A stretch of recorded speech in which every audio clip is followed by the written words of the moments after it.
Masa Oke, jabatan Presiden 2 kita pengen periode dengar udah juga final. Pak Mantan Gatot dari Panglima tadi juga saya TNI lihat udah buat Jenderal TNI catatan-catatan Purn nih Gatot Mas. Oh Nurmantio banyak catatannya menilai gitu masa ya. perpanjangan jabatan Wah, Presiden 2 ini periode jadi sudah final wah luar dan biasa nih. pembahasan tak Jadi perlu benar-benar kayak dilakukan ruang kuliah. lagi. Tapi kita pengen Sebab dengar juga konstitusi bagaimana jelas Pak Gatot melarang hal tersebut. Dia pandangan beliau meyakini tentang dua orang-orang di sekitaran tema ini. Menurut saya Presiden tema Jokowi menarik tuh. terus Saya persilakan Pak Gatot kalau memporin masalah ada yang ini ingin sampai sekarang disampaikan. Di mana berlarut-larut Pak Gatot jadi mau pembahasan. di sini? Assalamualaikum warahmatullahi wabarakatuh. Ini menarik sekali. Tetapi apa yang dikatakan Pak Mulyadi tadi menarik sekali. Bahwa keunggulan demokrasi terletak pada kekuasaan yang beroperasi pada penguasa yang diberikan legitimasi dan kekuasaan oleh rakyat. Ya kan gitu kan? Lewat pemilu tadi. Sedikit saya ingin menjelaskan kepada seluruh rakyat Indonesia khususnya, bahwa pada tanggal 17 Agustus 1945 proklamasi kemerdekaan, Bung Karno mengatakan kami bangsa Indonesia. Dengan ini menyatakan kemerdekaannya. Belum ada negara waktu itu, Bung. Jadi sekumpulan rakyat yang mempunyai cita-cita yang sama, tujuan yang sama, atau sekumpulan rakyat yang mempunyai cita-cita yang sama untuk ke depan bersama-sama, itulah bangsa. Bung Karno mengatakan seperti itu. Berarti yang memerdekakan ini adalah bangsa.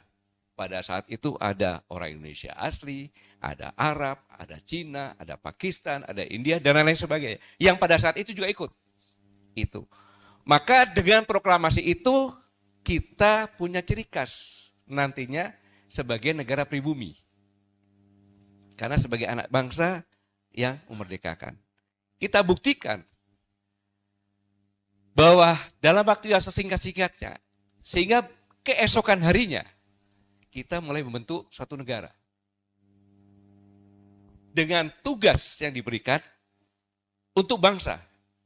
Yaitu tugas pemerintah melindungi segenap bangsa. Jadi pemerintahan yang ada itu tugasnya melindungi segenap bangsa. Bukan mencederai, bukan menghukum, bahkan membunuh bangsa. Ini perintah konstitusi tertinggi loh. Pada preambulum, pada pembukaan. Melindungi segenap bangsa dan melindungi tumpah darah. Tumpah darah itu tempat bangsanya atau rakyatnya tinggal. Ada udaranya, ada daratannya, ada dalamnya daratannya, ada permukaan laut, ada lautnya, ada dasar laut. Semua yang ada ini perlu dilindungi. Untuk si bangsa ini, rakyat ini. Dan mensejahterakan rakyatnya, mencerdaskan rakyat.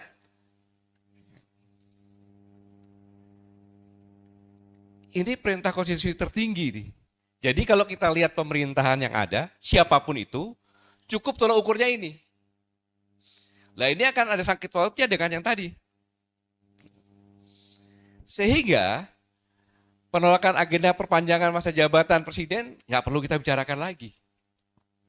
Tetapi yang jelas bahwa ada indikasi orang sekeliling presiden justru mengkhianati presiden. Tidak mungkin seorang presiden tidak tahu. Kan gitu, mengkhianati presiden dengan mengojok-ngojok ya, perpanjangan ataupun 3 periode. Bahkan orang-orang dekatnya, ada menteri, ada kepala lembaga negara, ada kumpulan rakyat yang non-demokrasi tadi. Tujuannya apa? Menjatuhkan presiden. Mengapa? Tadi dikatakan, undang-undang sudah mengatakan. Jadi kalau seorang presiden mau dengan alasan apapun juga, dia menjabat lagi, melanggar dari undang-undang, maka rakyat bisa mengusirnya. Jadi orang-orang tadi sebenarnya akan mendorong presiden ke jurang. Ini kan kurang ajar. Ini kan kurang ajar.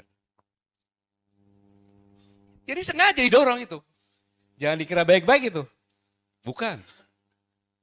Karena jelas, konstitusi kita jelas bahwa legitimasi itu lewat pemilu. Dan ini pun dilakukan uji coba oleh orang dekatnya. Dengan membuat undang-undang yang berdasarkan undang-undang, sehingga apa yang dilakukan Menteri Dalam Negeri dengan menunjuk PLT itu tidak melanggar undang-undang. Karena undang-undang mengatakan itu, tapi undang-undang yang ada itu melanggar undang-undang yang ada. Lalu pertanyaannya, kenapa tidak ke Mahkamah Konstitusi? Karena teori raja-raja dulu di Nusantara, apabila ada pertentangan, maka yang dilakukan 3 tahap. Dengan ujung lidah dulu.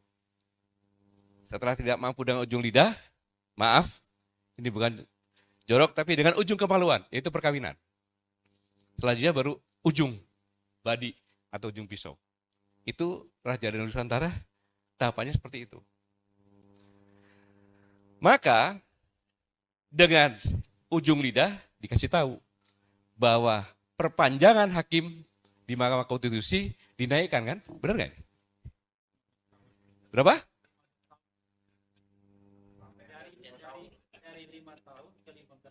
Ya, hampir 70 tahun. Pakar hukum tata negara menyampaikan nih. Jadi ditawarin seperti itu. Selanjutnya dengan perkawinan tadi. Ujung badinya mungkin cuma ancaman. Mungkin. Apa yang bisa diharapkan? Jelas undang-undang yang ada itu dimasukkan ke Mahkamah Konstitusi untuk melihat bertentangan enggak dengan undang-undang yang paling atas kan? Begitu enggak? Maka sebenarnya mudah pisau analisisnya di pembukaan Undang-Undang Dasar 45 saja. Yang saya katakan tadi. Melindungi segala bangsa dan segalanya, Pancasila dan Undang-Undang Dasar 45. Bertentangan itu selesai. Maka tadi dikatakan bahwa PT 20% itu melanggar kan? Alasannya macam-macam.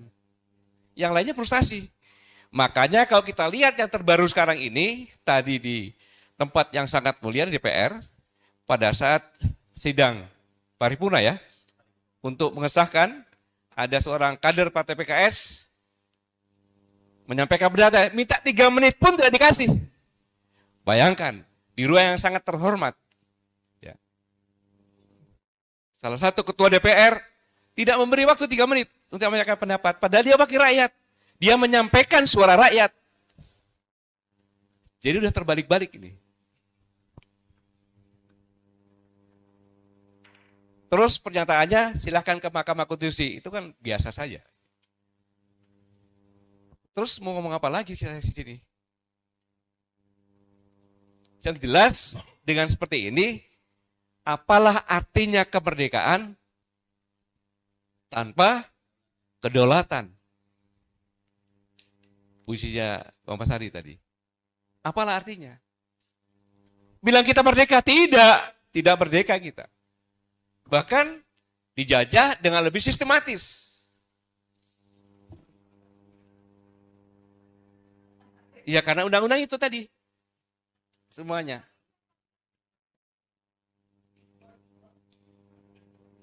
Nah, inilah yang saya katakan tadi bahwa berbondong-bondong orang sekitar pemerintahan ini justru membuat jebakan-jebakan Batman, saya bilang, untuk mendorong masuk jurang. Bayangkan, alasan tadi yang dikatakan. Saya lalu teringat pada saat 10 Maret 2014, ketika saya memberikan kuliah umum di Universitas Indonesia. Itu dihadiri 5.000 orang lebih, karena mahasiswa baru maupun sarjana juga.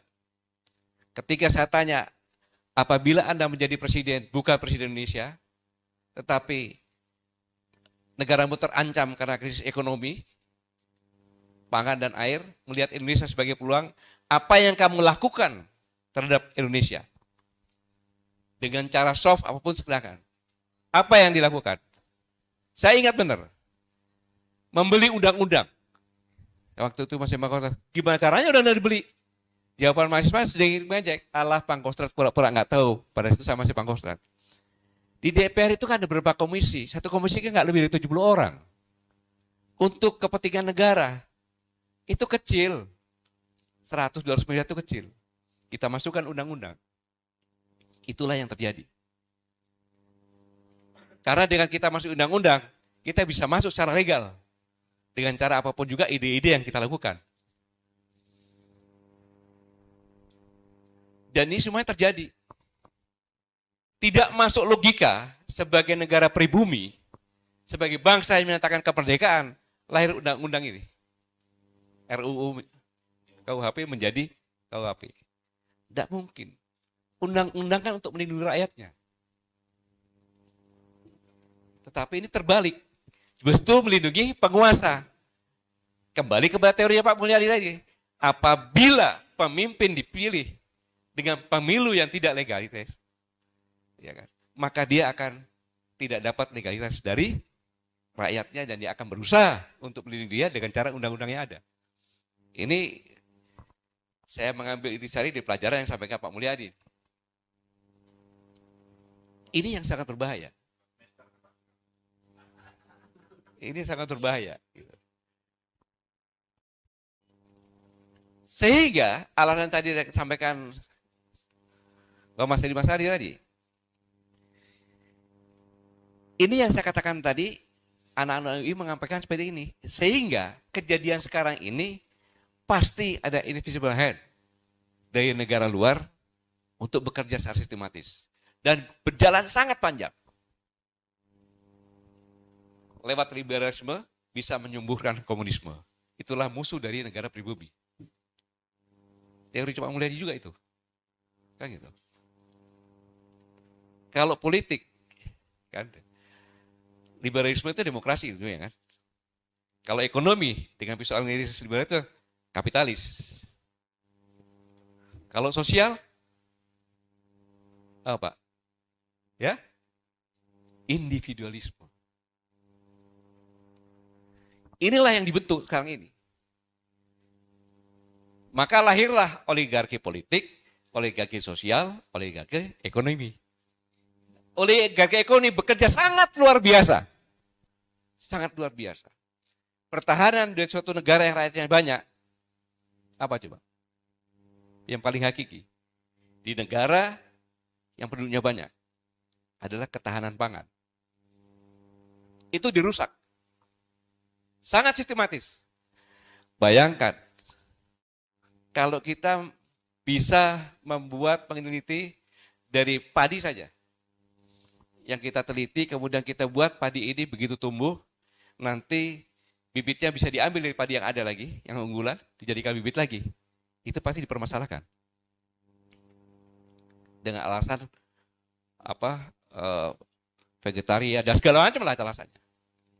Maka sekarang hampir tidak ada, kecuali daerah-daerah terpencil. Semua bibit harus beli. Itu adalah suatu kesalahan besar dari suatu negara agraria. Bibit harus beli, karena bibit yang ada sekarang ini, mau PR, mau segala macam, begitu ditanam, tumbuh diambil lagi, dia tumbuh tapi nggak bisa berbuah. Ini bunuh diri. Dan kita harus beli dari luar. Yang kedua, dulu tidak ada namanya pupuk-pupuk non-organik, semuanya organik. Karena pupuk non-organik ini merusak hara tanah. Sehingga terjadi sekarang ini, saya meneliti ke daerah Jawa Tengah, saya melihat semua padi tidak semuanya 100% ditanamin. Saya bertanya kepada teman saya, punya 16 hektar. Dan tempatmu gimana? Cuma 6 hektar yang saya tanam untuk saya sendiri. Kenapa?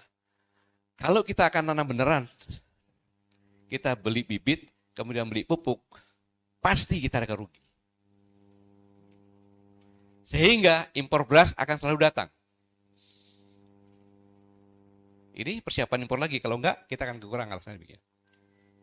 Bahkan lebih mengerikan lagi, kalau mau jujur kepala Bulog, berapa beras yang busuk?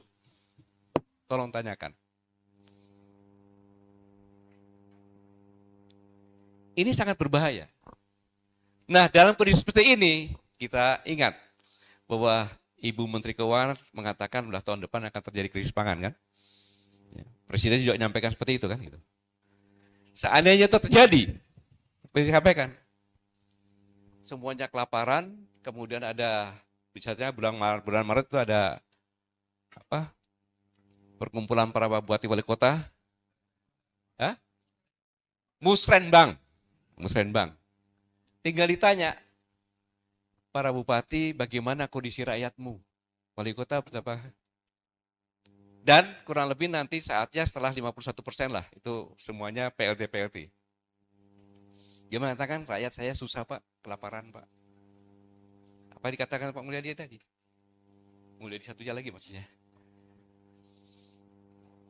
Saya punya uang nih. Saya juga berpikir kira-kira bagi yang terbaik. Apakah untuk pemilu atau untuk BLT, membantu rakyat? Jangan jawab sekarang. Silakan kembali dulu. Pasti jawabannya nanti dengan sambil menangis lah, apa segala macam lah. Lebih baik Bapak berikan saja. DPR pun sama. Tanpa pemilu tambah 2 tahun ya lumayan. Yang PLT tambah 2 tahun bisa tambah lagi kan itu. Ini rencana yang sangat sistematis. Tapi sebenarnya rencana ini adalah untuk memasukkan presiden ke jurang kehancuran. Karena jelas melanggar konstitusi. Ada pertanyaan, di mana polisi, di mana TNI karena tulang punggungnya?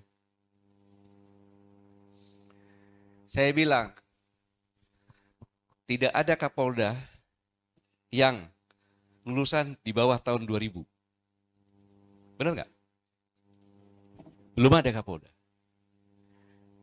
Berarti hampir semua Kapolda itu tadinya ABRI. Benar nggak? Karena undang-undang TNI Polri kan di 2002. Ya kan? Maka saya yakin, aku yakin, semua Kapolda ke atas dan TNI yang sekarang pernah bersumpah di atas Alkitab masing-masing. Dengan pertanyaan, bersediakah saudara-saudara disumpah? Bersedia. Dengan cara agama apa? Yang Islam bilang Islam, yang Hindu bilang Hindu, yang Kristen bilang Kristen, yang Buddha bilang Buddha. Ikuti kata-kata saya. Demi Allah saya bersumpah akan selalu setia kepada negara kesatuan Republik Indonesia yang berdasarkan Pancasila dan Undang-Undang Dasar 1945. Dan sumpah itu pribadi, karena bukan letnan, saudara-saudara. Dan setiap prajurit maupun polisi, itu pada saat masuk, yang didoktrin adalah agama. Kenapa? Karena dia akan disumpah. Apabila ada pelanggaran terhadap Pancasila dan Undang-Undang Dasar 45, karena dalam sumpah itu satu napas, Pancasila dan Undang-Undang Dasar 1945. Pasti akan bangkit. Yaitu yang katakan bahwa sekeliling presiden itu ingin menjerumuskan presiden ke jurang dengan neko-neko seperti ini. Apalagi dengan tambahan tadi yang tadi. RUU KUHP menjadi KUHP. Bayangkan. Penghinaan itu sangat luas sekali kan. Jadi kesimpulan saya bahwa disinilah koalisi aksi menyelamatkan Indonesia ini ingin menyelamatkan Indonesia. Ingin pemerintah ini berjalan dengan baik sampai pada akhir jabatannya dengan baik sehingga kita bisa melaksanakan demokrasi dengan benar, jujur, adil, luber, bisa memilih pemimpin yang sebenarnya, di mana pemimpin yang sebenarnya adalah dalam setiap saat, selalu dalam pikiran dan hatinya adalah rakyatnya. Ya, memimpin dengan segenap penuh hati dan pikirannya untuk rakyatnya. Bukan rakyatnya selalu memikirkan bagaimana pemimpinnya ya gitu. Bukan sebaliknya. Saya pikir ini kesimpulan yang saya bisa sampaikan dari semua pembicara. Tadi yang simpulkan juga dari lagunya Bang Refy. Ya. Kemudian dari Bang Azimah Hadi dan Dr. Mulyadi, terima kasih saya bahkan pembelajaran sehingga kalau ya saya menyimpulkan kurang baik, kurang benar, ya itulah saya dengan penuh kekurangan. Terima kasih. Wassalamualaikum warahmatullahi wabarakatuh.